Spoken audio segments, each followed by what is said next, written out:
the deep, deep love of Jesus, past a measure, boundless, rolling as a mighty ocean in its fullness over me, underneath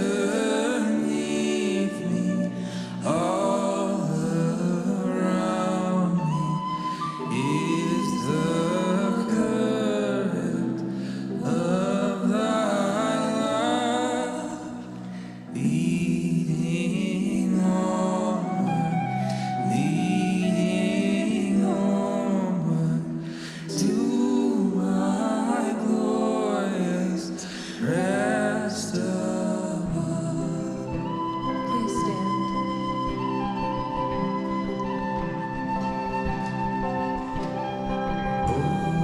The deep, deep love of Jesus, spread His praise from shore to shore. How He loveth, ever loveth, changeth never, nevermore. How He watches o'er His loved ones, died to call them all His own. How for them He interceded, watches o'er them from the throne.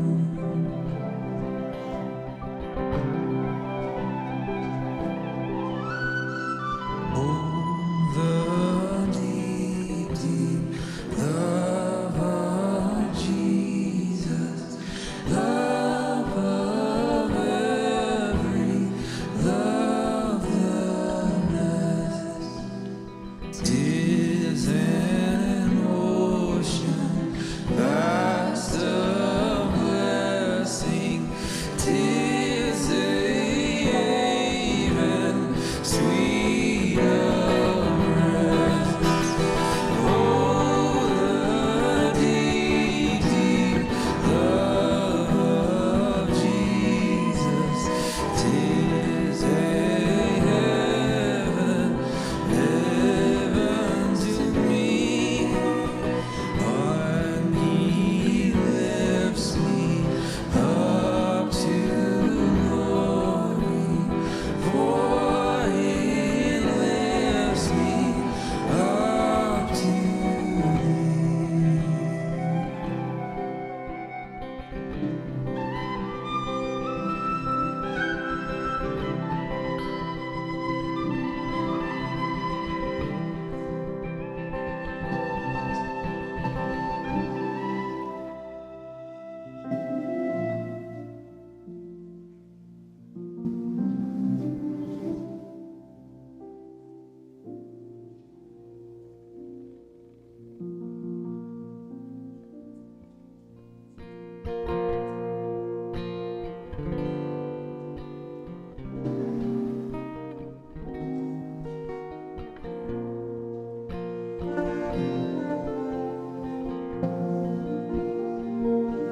I may be troubled and full of cares, but I'm not broken beyond repair.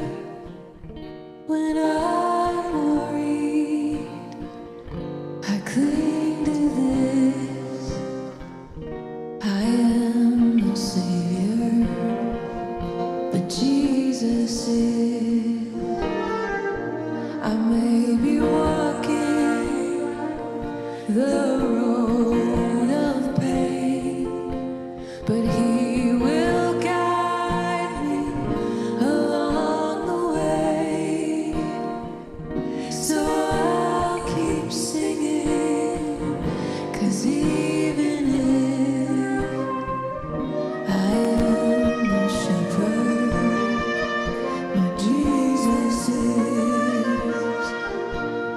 Jesus is when no one helps me. My Jesus did, so I'll keep singing, 'cause even if I am no shepherd, my Jesus is. I may be lonely without a friend, but I will carry my heart to Him. He knows my sorrow, my grief is His. I am no healer, but Jesus is. Jesus is. Jesus is. When no one heard me, my Jesus did. He knows my sorrow, my grief is His. I am no healer, but Jesus is.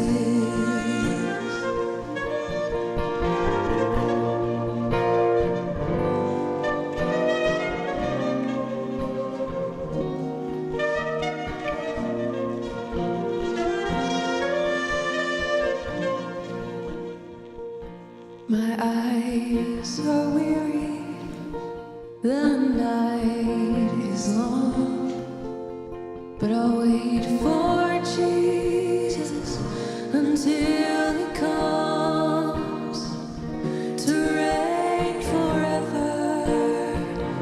World without end, I'm not so patient.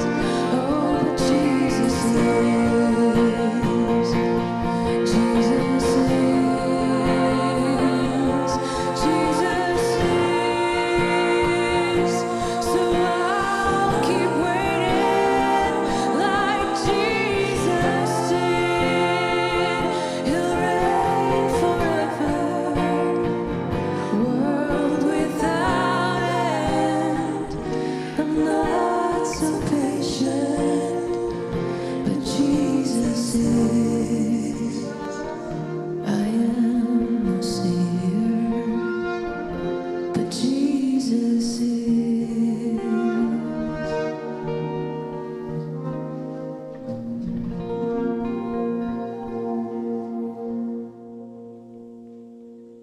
Matthew chapter 26, verses 36 through 39 says, Then Jesus went with His disciples to a place called Gethsemane, and He said to them, Sit here while I go over there and pray. He took Peter and the 2 sons of Zebedee along with Him, and He began to be sorrowful and troubled. Then He said to them, My soul is overwhelmed with sorrow to the point of death. Stay here and keep watch with me. Going a little farther, He fell with His face to the ground and prayed, My Father, if it is possible, may this cup be taken from me. Yet not as I will, but as you will. Right now, I want to invite you to be seated. We're going to take some time to go over a time just for us to lament or bring our sorrows before the cross, just as Jesus did in the Garden of Gethsemane. When we're lonely and troubled and full of cares, God offers that as a space for us to call out to Him and connect to Him through prayer, song, and even worship. Jesus Himself felt those troubles and called out to God the Father in His time of sorrow and suffering. He's not a stranger to pain and loss, but a close companion to us as we grieve and call out to the Father. I want to invite you to use this space and set aside in your bulletin to bring those laments, write down those sorrows, or your call outs to God, just as Jesus did in the garden.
us again.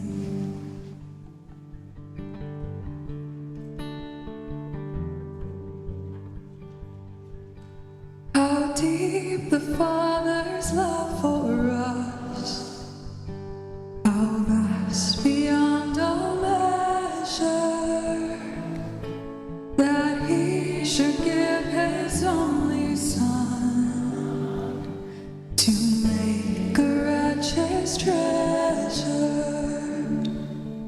How great the pain of searing loss, the Son bears our guilt and shame, as wounds which mar the chosen one bring many sons to glory.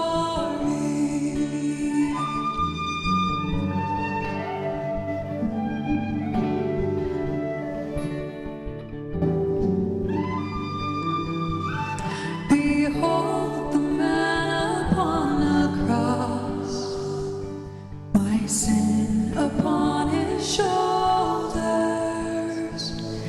Ashamed I hear my mocking voice call out among the scoffers. It was my sin that held Him there until it was accomplished. His dying breath has brought me life. I know that it is finished. His dying breath has brought me life. I know that it is finished.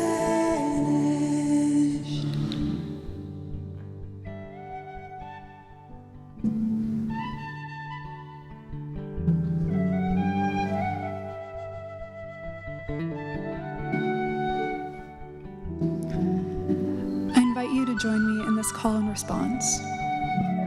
We glory in your cross, O Lord, for through your suffering on the cross, joy has come to the world. We adore you, O Christ, and we bless you. God, be merciful to us and bless us. Show us your light in these dark times. Let your ways be known upon the earth, your saving health among the nations. We adore you, O Christ, and we bless you. We glory in your cross, O Lord, for by your suffering on the cross, joy has come to the world. You have borne our grief, carried our sorrow. We adore you, O Christ, and we bless you.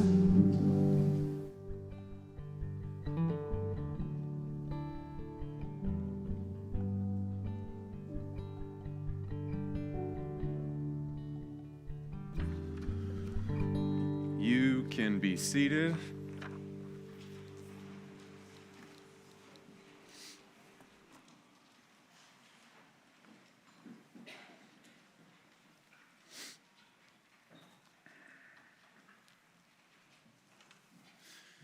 We just got done singing a song that had an interesting expression in it, the phrase chosen one. Now, we have all over our culture these sorts of chosen one stories, right? You know, when I was in high school back in 1999, it was The Matrix, and Neo was the chosen one. And then, of course, you have Anakin Skywalker in Star Wars. That one didn't pan out so well. And then you have Paul Atreides in Dune, another one that doesn't pan out so well, right? We have these chosen one stories. I want to start tonight by reading for you a seemingly strange prophecy written hundreds of years before the birth of Christ, a prophecy about a coming chosen one. It's told by the prophet Isaiah in Isaiah 53. He grew up before him like a tender shoot and like a root out of the dry ground. He had no beauty or majesty to attract us to him, nothing in his appearance that we should desire him. He was despised and rejected by mankind, a man of suffering and familiar with pain. Like one from whom people hide their faces, he was despised, and we held him in low esteem. What a strange chosen one prophecy. You know, the last time we all worshiped together, those of you who call this church your home this past Sunday, was Palm Sunday, right? And on Palm Sunday, we were all gathered together. We were waving palm branches and chanting Hosanna. We are reenacting the scene that we can call the triumphal entry. And as Pastor Jay had talked about on Sunday, that wasn't the first time this scene happened right outside the gates of Jerusalem. Hundreds of years before Christ had done it, a man by the name of Judas Maccabeus, otherwise known as Judah the Hammer, had successfully or temporarily successfully expelled a foreign pagan empire from the land of Israel. He was hailed as a Messiah, as a chosen one figure. Victorious in battle, the first thing he sets out to do after he gets through the gates of Jerusalem is he heads to the temple to cleanse the temple, to eliminate the foreign gods that were being worshipped there. But Judah the Hammer's reign was short-lived. That foreign pagan empire eventually comes back, and they put their foot down and bring legions of soldiers to show who the real hammer of power belongs to. Judah ends up being killed in battle. The rebellion splinters. So much for that chosen one, right? Maybe this Jesus will be different. There's a lot of buzz around this Jesus of Nazareth. Maybe he can finish or do even a better job than what this other Messiah figure could not accomplish, right? This Jesus has shown miracle-working power beyond anything anybody had ever heard Judah the Hammer doing. We're talking about rumors spreading among the people that this guy was even born of a virgin, that he was heralded by angelic armies. No one's quite seen a Messiah figure with this kind of power. Raising the dead, Judah the Hammer never did that, right? So Jesus, after he's heralded, welcomed into the city, the story they have in their mind is a chosen one story. It's a chosen one story that maybe looks something like Judah the Hammer, but maybe can do something better than Judah the Hammer. And what does Jesus do? Just like Judah the Hammer, he heads to the temple. Oh, this is just filled with symbolic power. He's going to the temple like Judah the Hammer. What's he going to do? He has his own temple cleansing, but his own temple cleansing is a little bit different. When he enters into this temple, he drives out the money changers and sets free the animals who would be getting sacrificed. This is a little bit like, some in the audience that day, especially the religious leaders at the time, are going, yeah, we've heard stuff about this guy, but I don't know. After seeing what he just did in the temple there, I'm beginning to have my doubts. And as Holy Week progresses, the tide of public opinion on this Jesus guy, it starts to turn. After that temple incident, that's when the real leaders of the Jewish community, they begin to solidify their opinion that this Jesus is definitely not going to be Judah the Hammer. But many in the crowds are still, they're still going to wait and see. Like, yeah, maybe it's still this guy, right? And those on Jesus' closest inner circle are like, yeah, we still think he might be the guy. As we've seen in our sermon series in Matthew, we've had 3 instances already before Jesus even gets into Jerusalem where he has explicitly told his followers, he's like, here is the plan. I'm going to Jerusalem to be crucified. And on the 3rd day, I'm going to rise again. And they go, yeah, Jesus. And it goes right over their head each time. They're still picturing other chosen one stories. They're picturing Judah the Hammer chosen one stories. So he's told them over and over, I'm going there to be crucified. That is the plan. That's plan A. Now, as we start moving closer to the end of the week, before we get to this day we call Good Friday, as we start moving towards the end of the week, there are signs this isn't going to be the Judah the Hammer we were looking forward to. And one of even Jesus' closest friends goes, I'm going to sell my stock right now. I'm going to get out while the getting's good. And he goes and he arranges a deal, and we can see this. If you want to open your Bible in Matthew 26, you can do so. We're going to look at a couple of vignettes here towards the end of Matthew's gospel.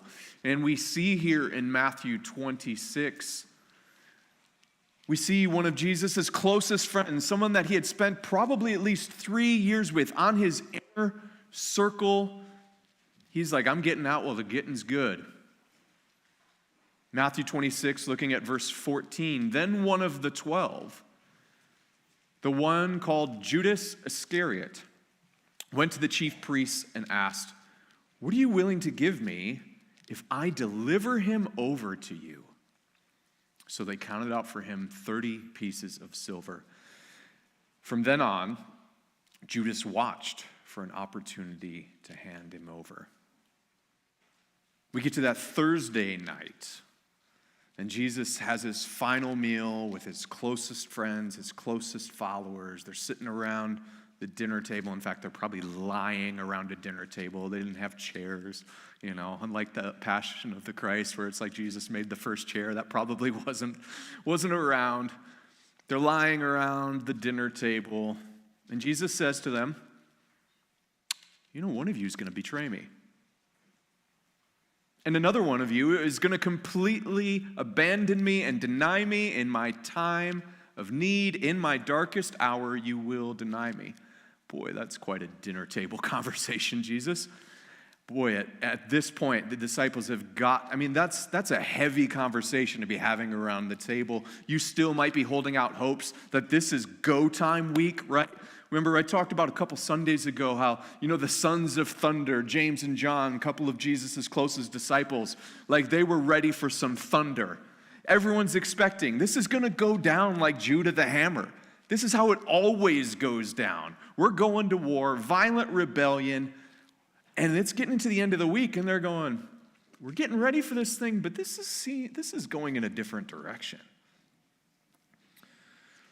And if you're one who still is holding out hope that Jesus is this hammer, he is the deliverer, you're starting to feel your heart begin to sink. Your anxiety level is beginning to rise as you sit at this table. And then Jesus goes from this last meal, we call it the Last Supper, he heads out to a place called the Mount of Olives to pray. And he tells his closest friends, I'm going to pray. But not just going to pray. What does he say? My soul is overwhelmed with sorrow to the point of death. Can you just stay here and keep watch with me? That seems like a reasonable request for your closest friends. Like, could you just stay here? Just hang out with me? I'm feeling sorrow that is like overwhelming me to the point of death. They hear that and you go, God, what does that mean, Jesus? That sounds ominous. But they're also exhausted. It's been a long week, and they doze off. They doze off while their teacher, their rabbi, one of their closest friends, the guy they've been looking to for years, tells them, can you keep your eyes open for a little bit while I go to pray? And they doze off. Jesus emerges from this prayer of anguish and then is betrayed by one of his closest followers and friends with a kiss. A crowd of angry men who are armed, they come to arrest him, and even still Peter maybe thinks, like right in this, Peter is still holding out for that Judah hammer scenario, right? They're arresting Jesus. He goes, oh, it's go time, right? Takes out his sword, cuts off a guy's ear. He's thinking, yeah, I drew first blood. Let's go, Jesus. Now it's go time, right? And Luke's gospel includes this really interesting detail. We don't see this in Matthew's gospel, but Luke's gospel includes this interesting detail of Jesus picking up the guy's ear, putting it on his head, and healing him. And then he tells Peter, put away your sword. And then for me, this is like one of the most heartbreaking lines in all of the Bible. Would you look at Matthew 27, verse 56? Verse 56 in Matthew 27. I don't know, for me, Every time I read this, I get to this time of year, this one just hits me. But this has all taken place that the writings of the prophets might be fulfilled. And this is the line right here that gets me. Then all the disciples deserted him and fled. What did we just read at the very top of this teaching time? Isaiah 53:3, right? He was despised and rejected by mankind, a man of suffering and familiar with pain. So Jesus then goes through this whole sham trial of flogging, beating, eventually nailed to a wooden cross between a couple of common thieves and criminals. Where the disciples, they've all left him. They've abandoned him. Matthew tells us that some women actually stuck around, good for them. They watched from afar, including Jesus' mother, Mary. John's gospel adds that, John was the only disciple in attendance there. But Peter, that guy that just drew his sword, where's he? He's gone, skedaddled. He had denied Jesus 3 times. And what about even you ever stop and think about this detail? Well, maybe it's just the way my brain works. Remember that guy that was in Jesus' life kind of at the start of the story? His, earthly father, Joseph? He just kind of disappears from the rest of the gospel. We have no idea. Maybe he died. Maybe he ran off. We don't know. Jesus' earthly father is not even there at his crucifixion. While he's on the cross, hanging between a couple common thieves, the crowds are mocking him. They're saying, you're supposed to be king, right? King of the Jews. Look at you. You've lost. You're a fraud. You did an even worse job than Judah the Hammer. At least Judah the Hammer died in battle. And then we read, from Jesus' own mouth, the cries of one who has felt forsaken. Matthew 27. From about noon until 3 in the afternoon, darkness came over all the land. And about 3 in the afternoon, Jesus cried out in a loud voice, Eli, Eli, lama sabachthani, which means, my God, why have you forsaken me?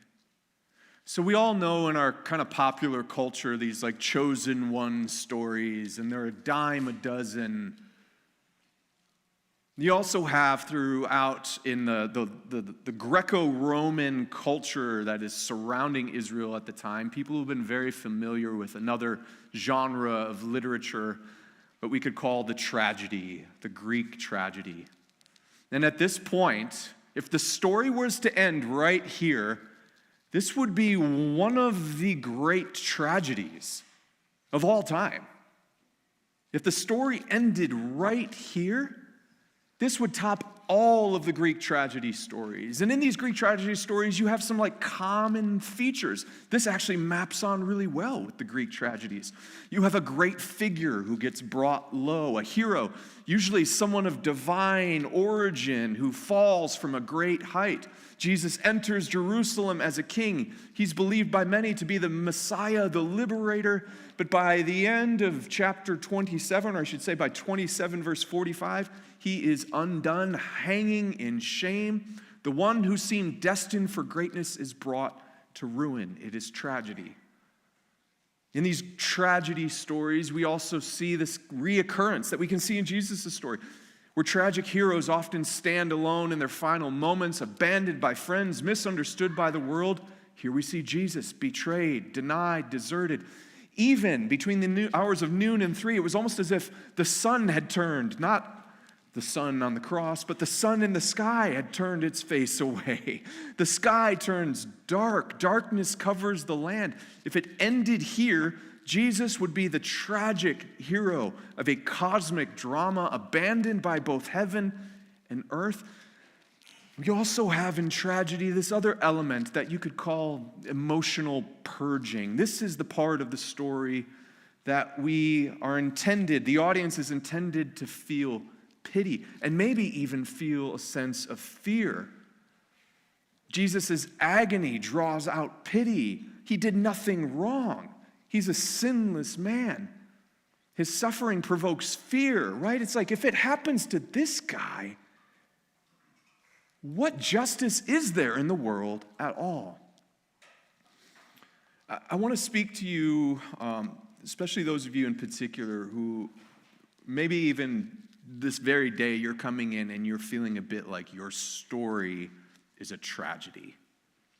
You had dreams and visions as a child for how this thing was supposed to pan out in your life, and it simply hasn't gone that way.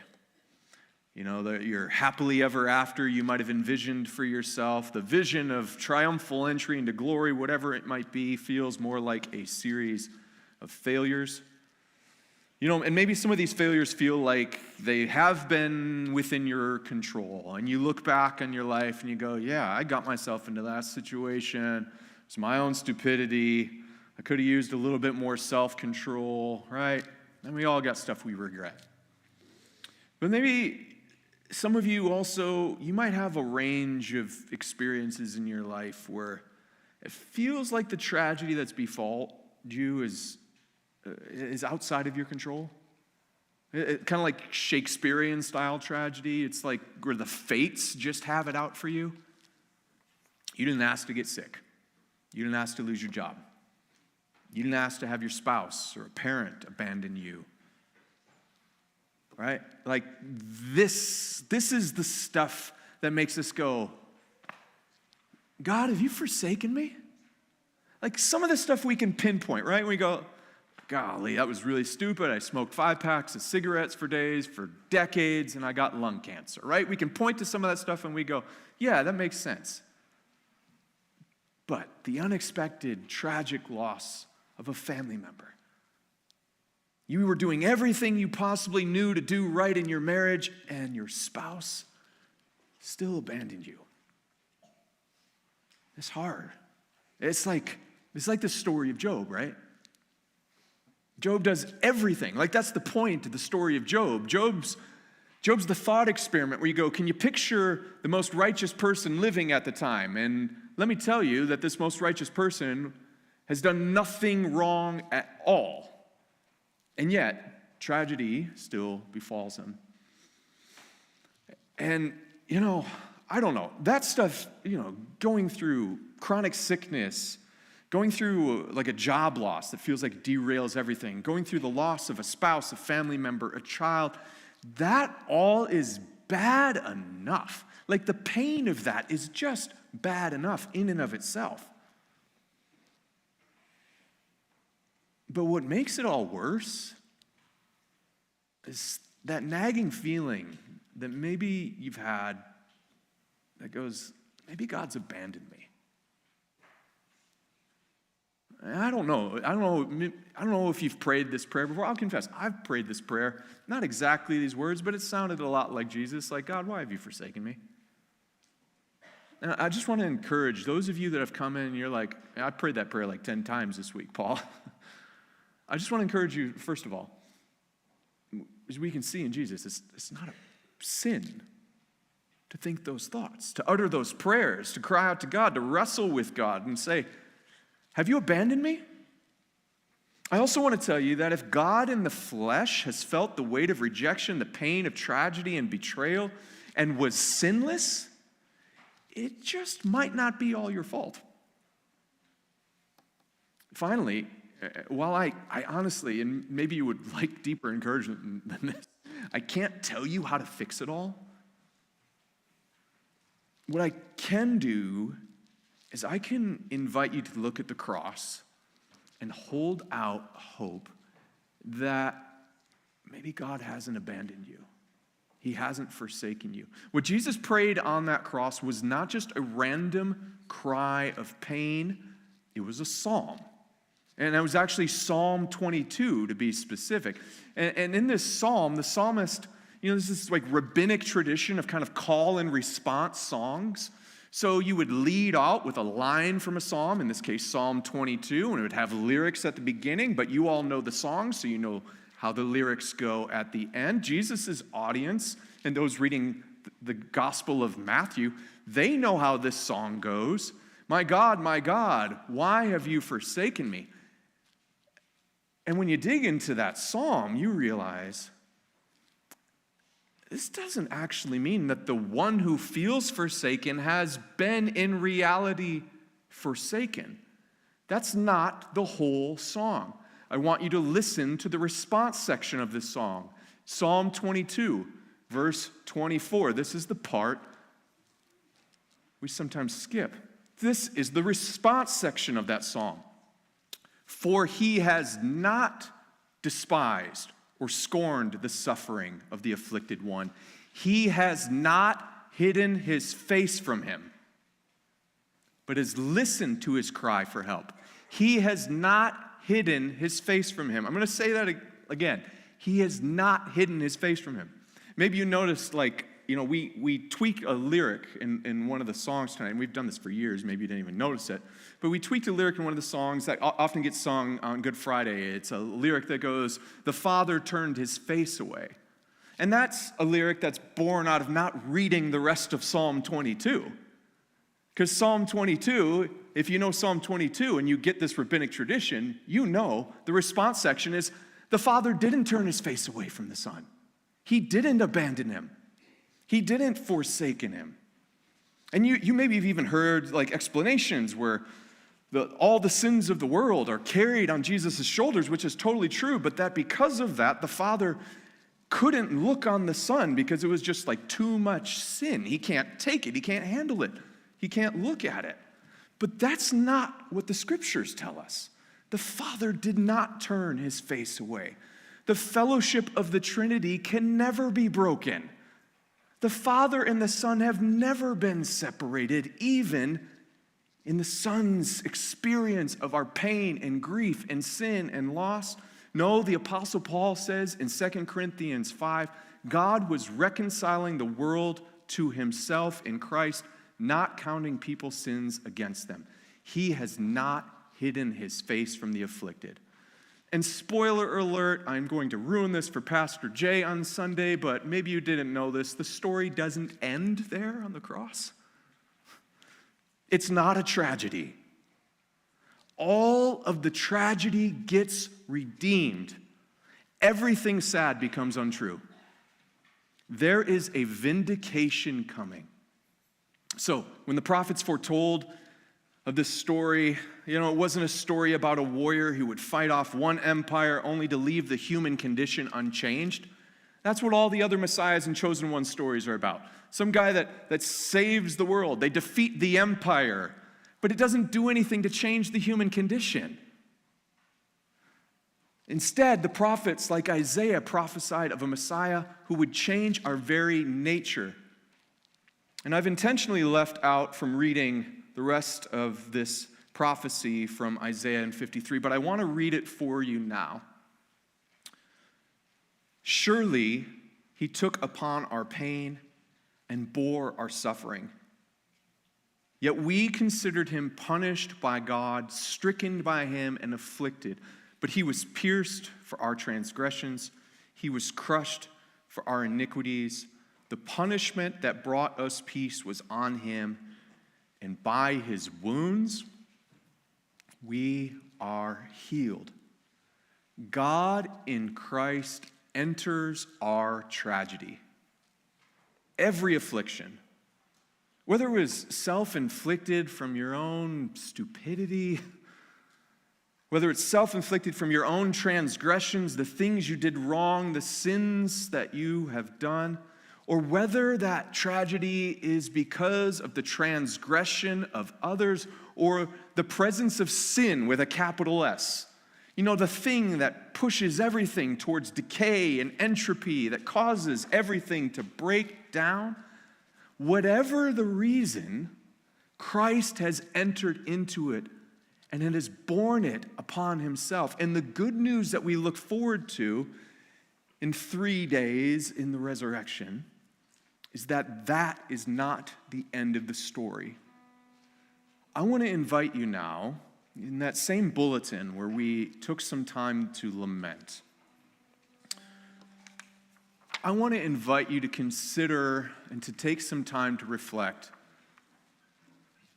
on whether or not there is some pain point in your life that you have carried into this evening that, despite all of your pleading, maybe is a pain point where you have felt like, hey, God, have you forsaken me?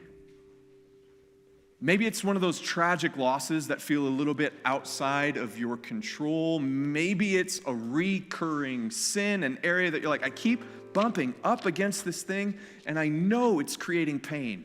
It's a pain point for me.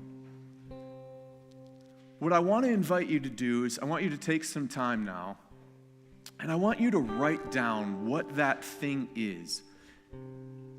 And after a few minutes, maybe it takes you a couple of minutes to think of something, I want you to just fold your bulletin in half.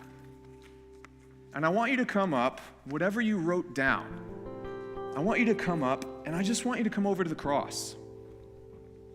And I just want you to, symbolically, this isn't really the cross, I want you to lay it at the foot of the cross. Turn it over to Jesus. Turn over that pain. Turn over the affliction, for surely he has borne it. So I want to invite you now to take some time, write that down. You don't have to you're not putting your name on it. We're not going to go through and read it. Write that down, fold it over, and then bring it to the foot of the cross.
As we sing together, I still want to invite you to bring those prayers up. Don't let that stop you. When I survey the wondrous cross on which the Prince of Glory died, my richest gain I count but loss, and pour content on all my pride. See from his hands, his feet, sorrow and love flow mingled down. Did e'er such love and sorrow meet? Hawthorns compose so rich a crown. Oh, the wonderful cross! Oh, the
please stand as we sing together.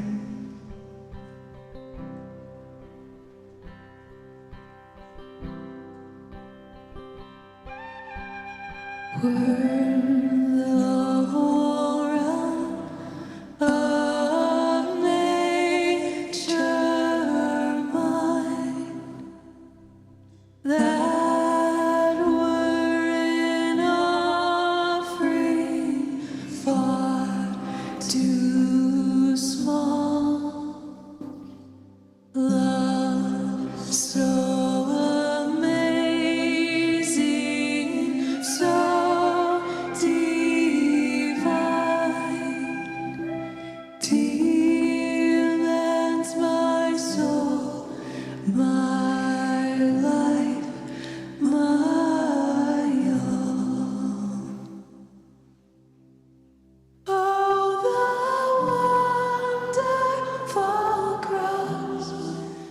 Oh, the wonderful cross bids me come undone and find that I may truly live. Oh, the wonderful cross. Oh, the wonderful cross. All who gather here by grace draw near and bless your name. Bless your name.